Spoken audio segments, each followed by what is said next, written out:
안녕하십니까. 대전 기원 시니어 직능클럽 DTS 교육방송입니다. 지금부터 검정고시 수강생을 위한 사회 강의를 시작하겠습니다.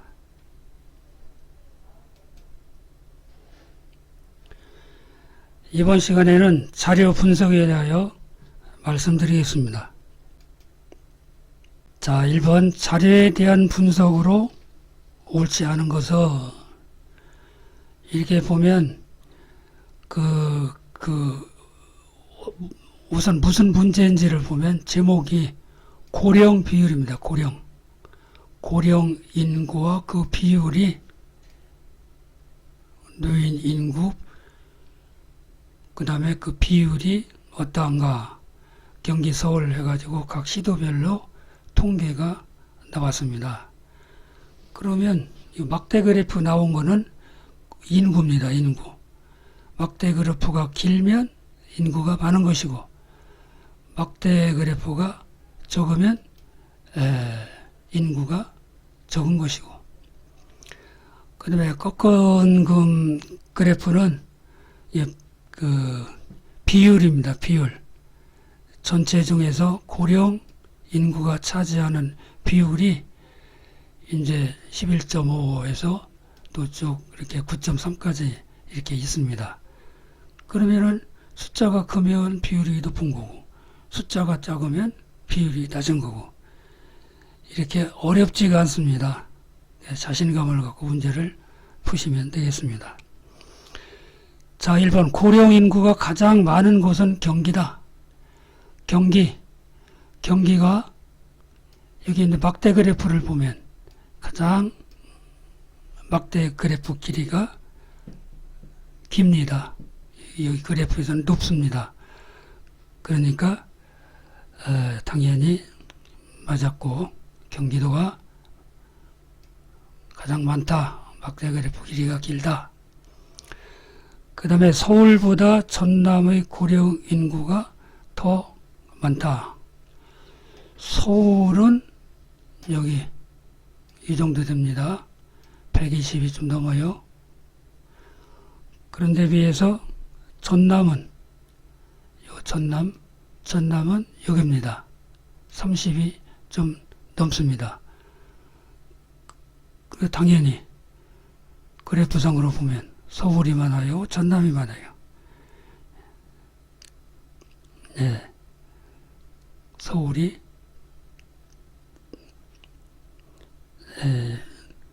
많지요.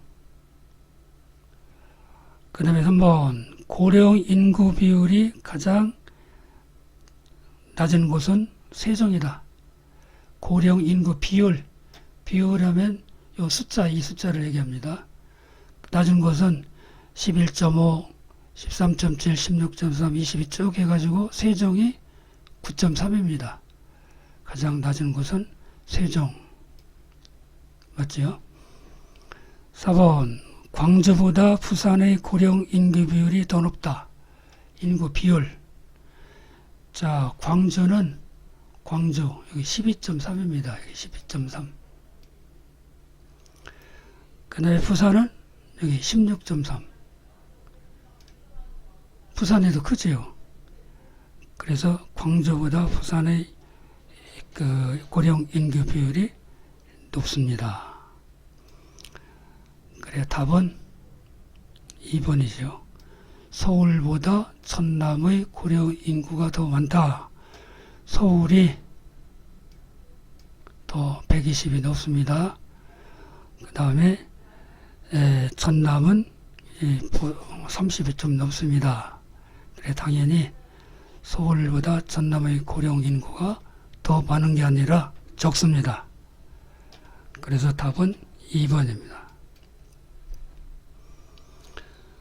그 다음에 2번 자료에 대한 해석으로 옳은 것은 여기 이제 정당 지지율입니다. 지지율이 A당, B당, C당 낮 지역도 A당, B당, C당이 있어요. 지지율 문제입니다. 정당 지지율. 각 지역을 보면 어느 당이 가장 많습니까? 45, 40, 15 그러니까 A당. 낮 지역은 40, 35, 25 그러니까 그 A당. 가장 낮은 것은 가치역은 15% C당. 그 다음에 낮 지역은 B당 25%. 그리고 그런 걸 대충 보시고 문제를 풀면 되겠습니다. 자, 가, 나 지역 모두 A 정당 지지율이 가장 낮다. 가나. 자, 가는 45%. 45%. 나는 40%입니다. 가 지역이나 낮 지역이나 가장 낮은 게 아니라 가장 높습니다. 그래, 틀렸고. 그 다음에 B당 지지율은 가 지역이 나 지역보다 더 높다. 자, B당 지지율은 이게 40입니다. 40. 가 지역이 40이고 낮 지역은 B당이 25입니다. 여러분도 같이 보시죠. 그러니까 B당 지지율이 가 지역이 낮 지역보다 높다. 맞죠? 그러니까 숫자가 크고 작은 걸 비교해 가지고 크냐 작으냐만 비교를 하면 됩니다. 어렵다고 생각하지 않으셔도 됩니다. 그 다음에 C당 지지율은 낮 지역이 가 지역에 비해 3배 이상이다. 낮 지역은 35%죠. 35%. 가 지역은 15%입니다. 15. 3배 이상이냐? 3배가 되려면은 45가 돼야 되는데 45 이상이 되는데 3배가 안 됩니다. 그 다음에 시간의 흐름에 따라 지역별 정당 지지율 변화를 알 수 있다. 이게 이제 시간이 흐르면 이것도 이제 이 그래프가 더 나와야죠. 이제 지난달에 조사한 거, 이번 달에 조사한 거. 그게 나와야 되는데 그게 없습니다. 그러니까 알 수가 없습니다. 자, 그래 답은 맞는 것은 2번입니다. 그 다음 3번. 다음 표를 통해 예상할 수 있는 사회적 현상. 자, 인구 추이지요. 인구 구성 비율이 어떻게 변했냐. 0에서 14세. 이것은 소년인구. 소년인구 비율이 16.2에서 쭉 줄었습니다. 감소했습니다. 소년인구 비율은 감소했다는 얘기고 65세 이상 인구, 이건 노년인구입니다. 노인인구는 11.0, 15, 24 해가지고 계속 증가했습니다. 전체적으로 계속 증가했다. 소년인구는 점점 감소하고 노년인구는 점점 증가했다는 얘기죠. 그러니까 소년인구가 계속 감소하니까 저출산 문제가 생길 것이고 노인 인구가 계속 비율이 증가한다는 얘기는 노인 문제가 발생한다는 얘기입니다. 자, 문제가 이런 것이다는 것을 판단하시고, 자, 1번 출산 장려금을 지원한다. 그 자녀를 적게 나니까 비율이 계속 감소하는 거죠. 그러니까 출산 장려금을 지원해서 출산을 좀 증가시키려고 하겠다. 근로자의 정년 단축. 지금 노인 문제가 심각한데 정년을 계속 단축하면 노인들이 경제적으로 어려워집니다. 그러니까 노인 문제 해결하기 위해서는 정년을 단축하면 안 되겠습니다. 그 다음 노인 대상 건강보험을 확대한다. 노인 인구가 많으니까 노인들 건강도 또 계속 잘 챙겨드려야겠죠. 그 다음 4번 육아휴직 보장 및 보육시설 확충. 육아휴직, 아까 소년 인구가 계속 감소해서 저출산 문제가 심각하니까 당연히 휴직을 보장해서 자녀를 키우는데 좀 도움을 줄 수 있게 이렇게 해야 되겠지요. 그래서 아닌 것은 답은 2번입니다. 근로자의 정년 단축이 틀렸습니다. 이 문제 해결에 도움이 안 되니까.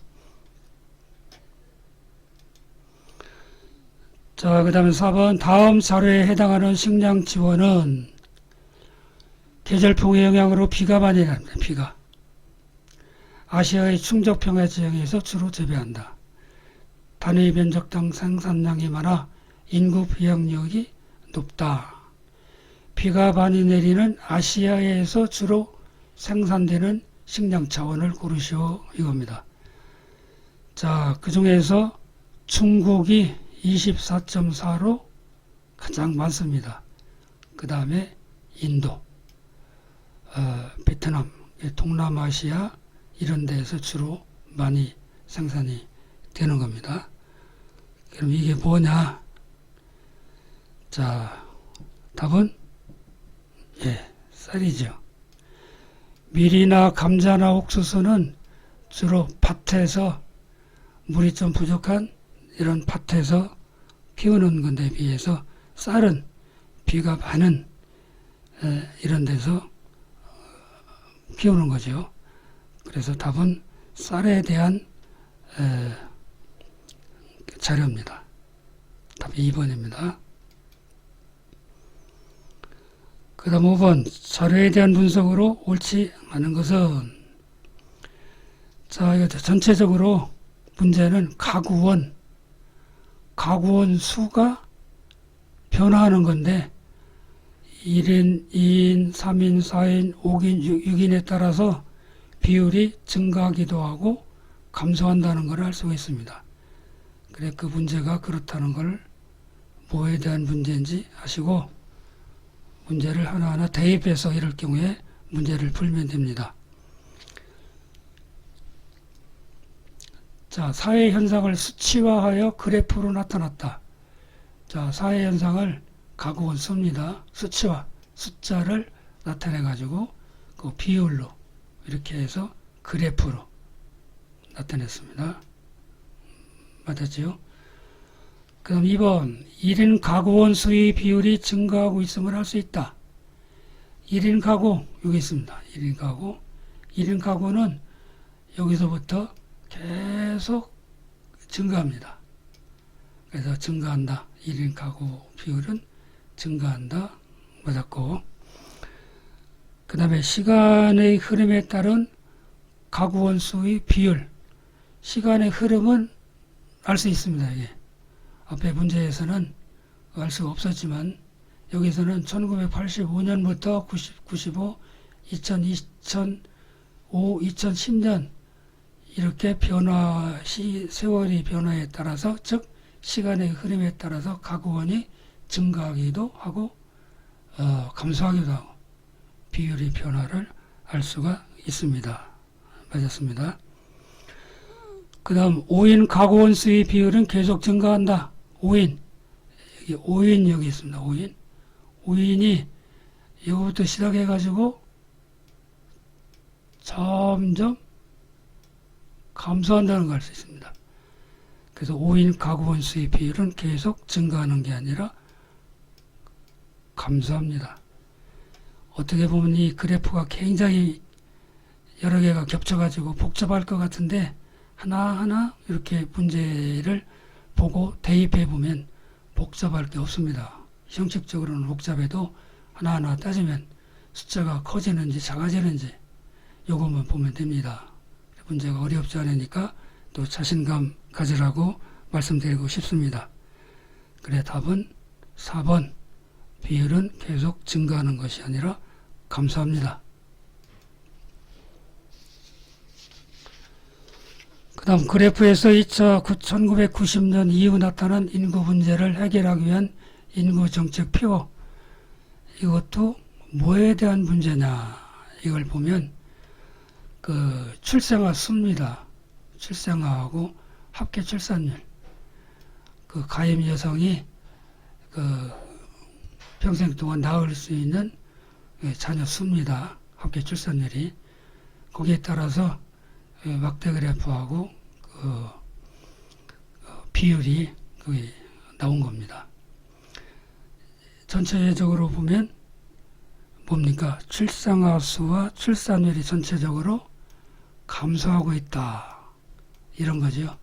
출생아 수, 합계 출산율이 감소했을 때의 영향입니다. 자, 1번. 둘도 많다. 하나만 낳아 잘 기르자. 적게 낳다는 얘기죠. 옛날에 인구가 많을 때에는, 많이 낳을 때는 이것이 필요했지만 지금은 감소한다고 했습니다. 합계 출산율, 출생아 수가 계속 감소하는 판에 하나만 낳아 잘 기르자. 이렇게 하는 것은 이 표에 나타나는 의미가 아니죠. 그래서 하나만 낳아서 잘 기르는 게 아니라 더 많이 낳자고 해야 되죠. 2번. 자녀에게 가장 좋은 선물은 동생입니다. 동생을 낳아라. 그러니까 출생아 수 증가. 하나보다는 둘, 둘보다는 셋이 좋습니다. 더 많이 납시다. 여기에 맞는 내용이죠. 가가호호 아이 둘셋 하하호호 희망한국.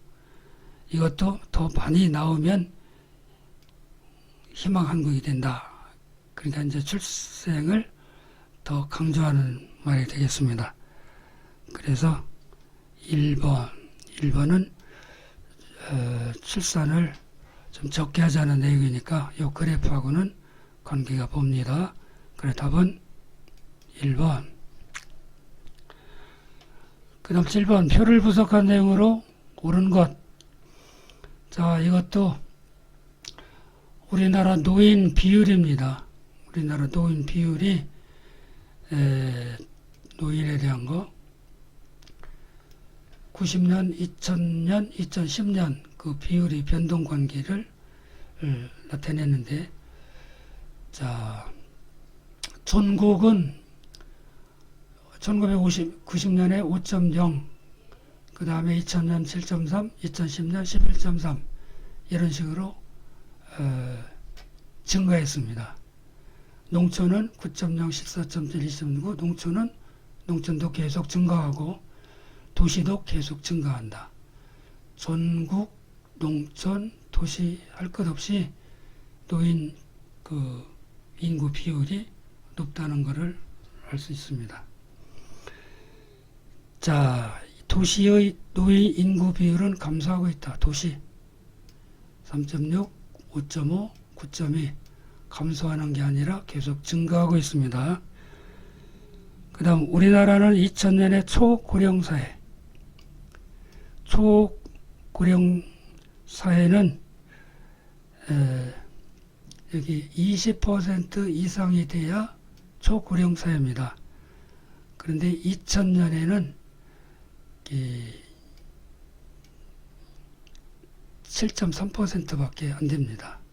초고령 사회가 아니라 그냥 고령화 사회입니다.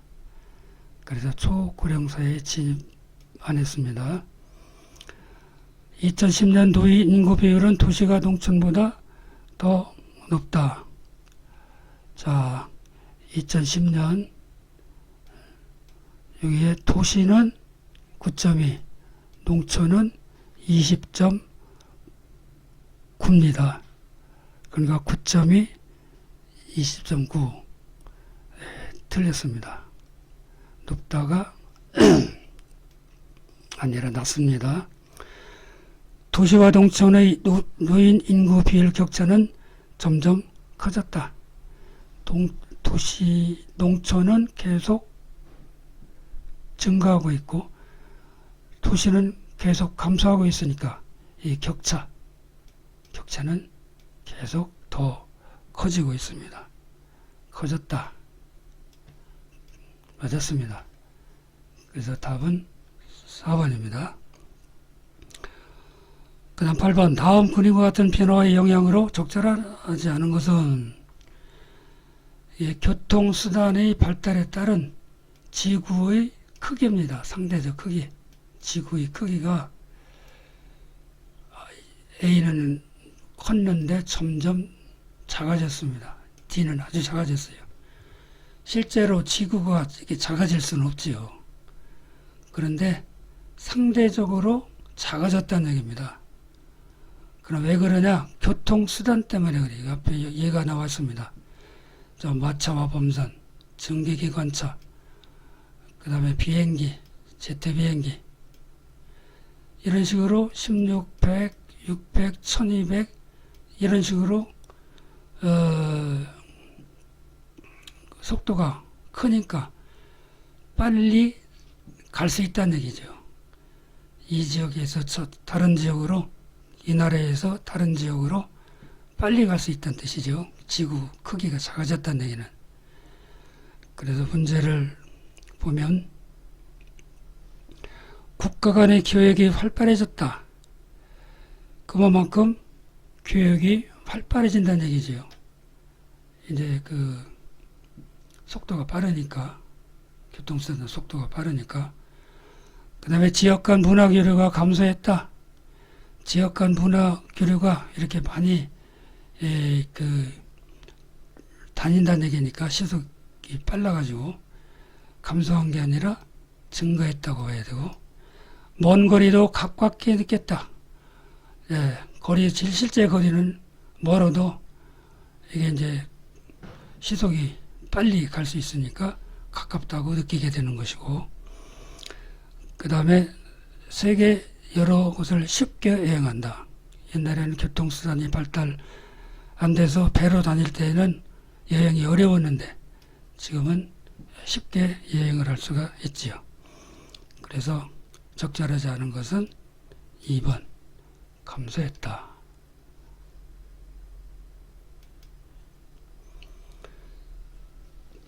자, 그 다음에 9번 그래프에 대한 분석으로 적절하지 않은 것은, 이것은 연령별 인구 구성비입니다. 연령별로 따졌을 때 인구 구성이 여기 제일 위에는 65세 이상, 중간에는 15세에서 64세까지, 그 다음에 제일 밑에 검정으로 표시된 것은 14세까지 유소년 인구. 자, 이걸 나타내는 겁니다. 자, 첫 번째 65세 이상 인구 비율은 여기 아주 작습니다. 그런데 오른쪽으로 갈수록 비율이 상당히 높습니다.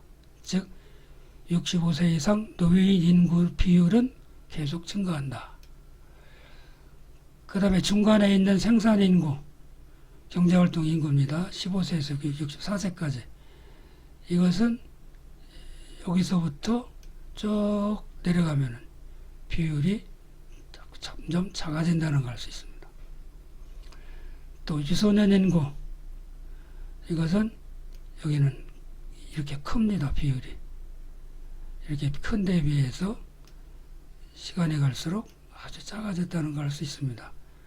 즉 노년 인구 비율은 증가하고 생산 가능 인구는 감소하고 유소년 인구는 감소한다는 뜻입니다.